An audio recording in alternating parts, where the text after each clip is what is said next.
আসসালামু আলাইকুম। আপনারা কেমন আছেন? আশা করি সবাই ভালো আছেন। দীর্ঘ অনেক ব্যস্ততার কারণে ভিডিও দিতে পারিনি। I am sorry.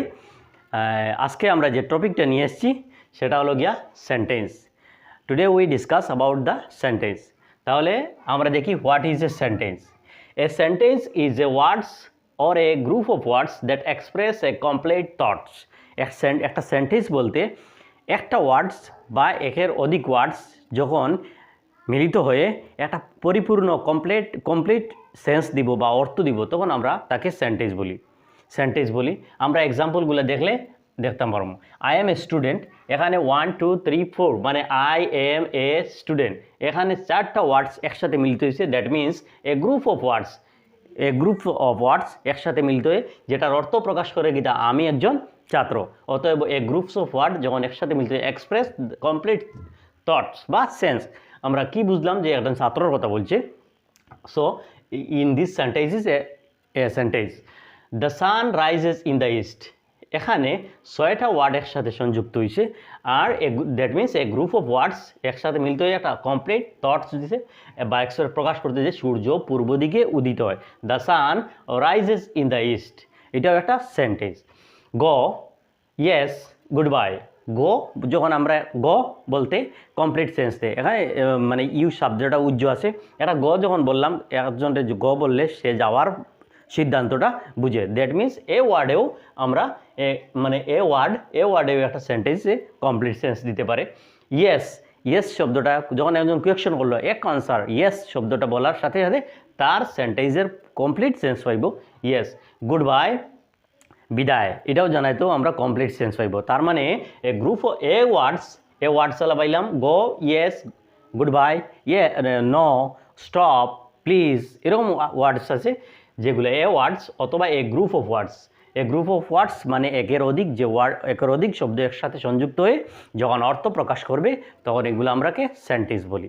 তাহলে দেখি আমরা সেন্টেন্সগুলা কয় প্রকার আছে, সেন্টেন্সগুলোর ধরন বা ক্লাসিফিকেশনগুলো কয়টা আছে। আমরা জানি যে classifications of sentence according to the purpose, উদ্দেশ্য অনুযায়ী সেন্টেন্সকে 5টি ভাগে বিভক্ত করছে। Classifications of sentence according to structure, গঠন অনুসারে সেন্টেন্সকে আবার 4টি ভাগে বিভক্ত করছে। তাহলে আমরা এগুলার সংক্ষিপ্ত পরিচয়টা আমরা নিয়ে নিই, তারপরে আমরা 1 বাই 1 ডিটেলস নেব। প্রথমে classifications of sentence according to the purpose, উদ্দেশ্য অনুযায়ী সেন্টেন্সকে 5টি ভাগে বিভক্ত করেছে। 1, অ্যাসার্টিভ অর ডিক্লারেটিভ সেন্টেন্স, যার বাংলা হলো গিয়া বর্ণনামূলক বাক্য।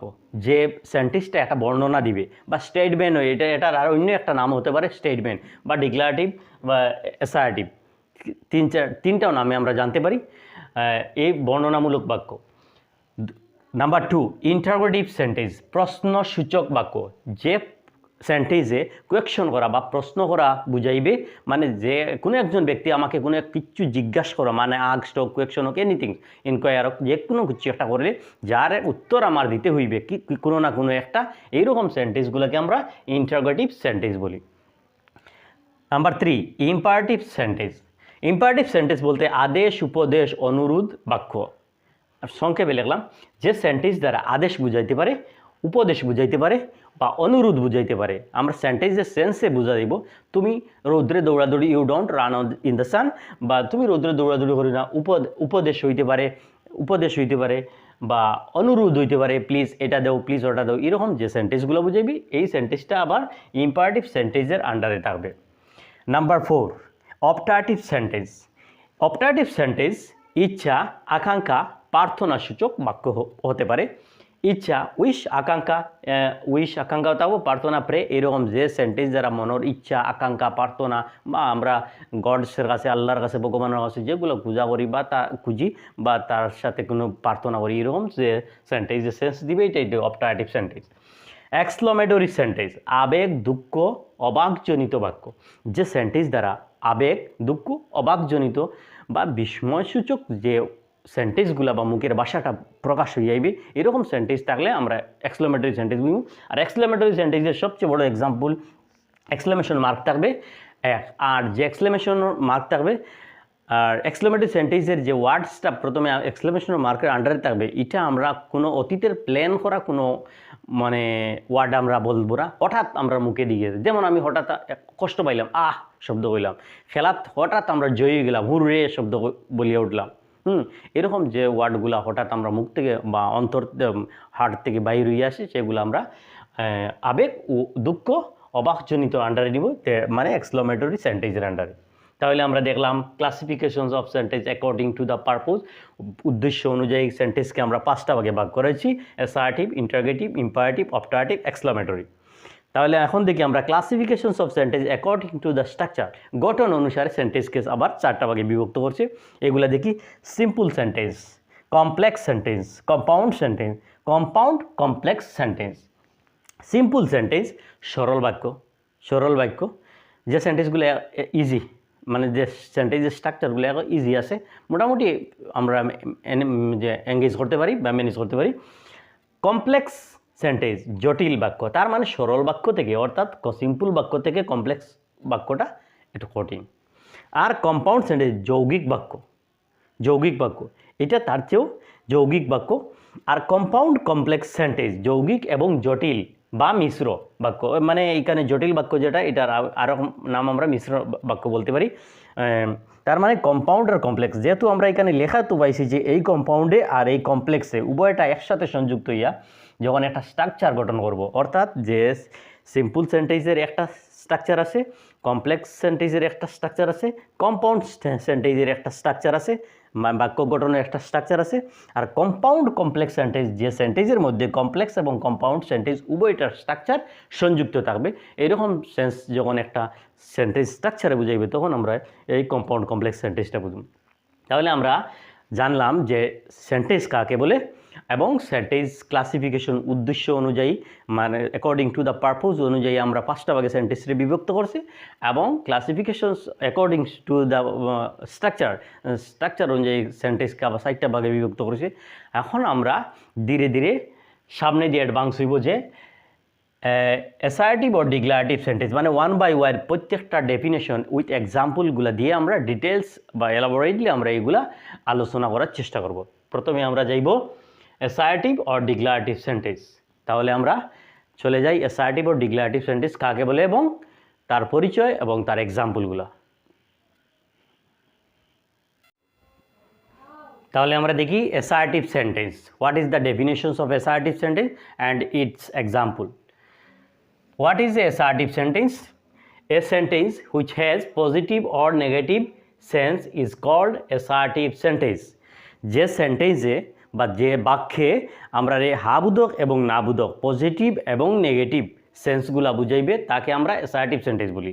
অ্যাসার্টিভ সেন্টেন্স অর্থাৎ অ্যাফার্মেটিভ এবং নেগেটিভ বা পজিটিভ এবং নেগেটিভ এই দুইটা বাক্যে একসাথে আমরা অ্যাসার্টিভ সেন্টেন্স বলি। এক্সাম্পলগুলো আমরা দেখলে ভালো একটা আইডিয়া করতে পারবো। Example, I go to market, I go to market, আমি বাজারে যাই, এটা অ্যাফার্মেটিভ সেন্টেন্স। আমি বলেছিলাম যে পজিটিভ আর একটা নাম হইল গিয়ে AFFER affirmative, MATIVE affirmative sentence. পজিটিভও বলতে পারবো আবার অ্যাফার্মেটিভও বলতে পারবো। তা I go to market affirmative, I do not go to market negative. I went to market affirmative, I went to market affirmative, I did not go to market negative. Raju is playing now, Raju খেলা করিতেছে, Raju is not playing now, সে এখন খেলা করিতেছে না।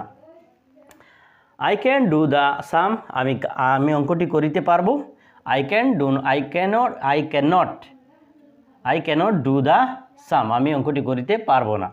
You should go there, তোমার সেখানে যাওয়া উচিত, You should not go there, তোমার সেখানে যাওয়া উচিত নয়। এটা নেগেটিভ, এটা affirmative. Everyone had gathered here, সবাই এখানে জমায়েত হইয়াছিল। No one gathered here, কেউ এখানে জমায়েত হইয়াছিল না। সবাই এখানে জমায়েত হয়ে গিয়েছিল, affirmative. No one had gathered here, negative. Everything was falling into the place, সব কিছু এই প্লেসে পড়িতেছিল। Nothing was falling into the place, সব কিছু এই নাথিংস মানে কোনো কিছু এখানে পড়িতেছিল না। অ্যাফার্মেটিভ আর nothings negative.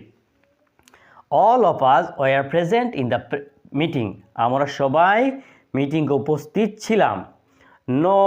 Naan of us were present in the meeting, আমরা কেউ মিটিংয়ে উপস্থিত ছিলাম না। Affirmative negative. We had asked everybody for their opinion, আমরা জিজ্ঞেস করিয়াছিলাম প্রত্যেককে তাদের মতামতের জন্য। We had not asked anybody for their opinion, আমরা প্রত্যেকের মতামতের জন্য জিজ্ঞেস করিয়াছিলাম না। এটা নেগেটিভ। তাহলে আমরা দেখলাম অ্যাফার্মেটিভ এবং নেগেটিভ সেন্টেন্সকে একসাথে আমরা অ্যাসার্টিভ সেন্টেন্স বলতে পারি। আমি কিনারে একটু বোঝার জন্য মানে অ্যাফার্মেটিভকে নেগেটিভে কনভার্ট করার লগে শর্ট ফর্ম ওয়েটা এখানে আনছি। আমরা জানি ডু ডিড এগুলা প্রেজেন্ট ইন্ডিফিনিট এবং প্রেজেন্ট কন্টিনিউয়াস টেন্সের অক্সিলারি ভার্ব নাই, যেহেতু আমরা ডু ডিড এই দুইটার সাহায্যে আমরা নেগেটিভ করতে সময় প্রয়োগ করি অক্সিলারির পরিবর্তে ডু ভার্ব।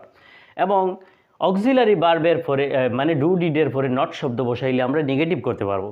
আমরা এখানে যেমন do not, did not, auxiliary ভার্বের পরে নট শব্দ বসাইলে এটা অ্যাফার্মেটিভ কনভার্ট হয়ে নেগেটিভ হইব। যেমন এখানে আমি দিছি ইজটা আসলো, আমি দিছি ইজ, এখানে আসলে অ্যাফার্মেটিভ, এখানে দিছি ইজ নট, অক্সিলারি ভার্বের নট শব্দ। আমরা জানি যে we know that 24 auxiliary verb am is are, was, am is are, have, has, had, এইরকম পাস্টের এবং ফিউচারের 24 present indefinite to future perfect continuous টেন্সের যতটা অক্সিলারি ভার্ব আছে প্রত্যেকটা অক্সিলারি ভার্বের পরে নট শব্দ ব্যবহার করে নিলে আমরা এটা নেগেটিভ নিতে পারবো। মডেল ভার্বস প্লাস নট, আমরা জানি can, could, may, might, shall, should, will, would, এরকম অনেকটা মডেল ভার্ব আছে। মাস্ট, এরকম নিড, ডেয়ার্স, এরকম বেজান আছে। যে মডেল ভার্বগুলোর পরেও আবার নট শব্দ প্রয়োগ করিলে এইটাও আমরা নেগেটিভ হয়ে যাব। আর কোনো সেন্টেন্সে এভরিওয়ান থাকিলে নেগেটিভ করতে নো ওয়ান, এভরিথিংস থাকিলে নেগেটিভ করতে nothings, everythings, nothings, all of, none of, everybody, nobody, otherwise আমরা হেডর পরে নট শব্দ বসাইলে এখানে আবার এনিবডি দিলে হয়। তাহলে আমরা বুঝলাম everybody, everyone, no one, everythings, nothings, all of, none of, everybody, nobody. আমরা অ্যাসার্টিভ সেন্টেন্স এবং তার এক্সাম্পলগুলো আমরা দেখলাম। আসার আগে আমার ভিডিওগুলো ভালো লাগছে, যদি ভালো লেগে থাকে একটা লাইক দিয়ে আমাকে মোটিভেট করবে। আমি পরবর্তী যে ভিডিওগুলো নিয়ে আসছে আমি আরও উৎসাহিত যাতে হই। সবাইকে এই ভিডিও দেখার জন্য থ্যাংক ইউ। একটা ফলো বা একটা সাবস্ক্রাইব করে ইউটিউব যারা দেখছে তারা নিয়ে নেবে।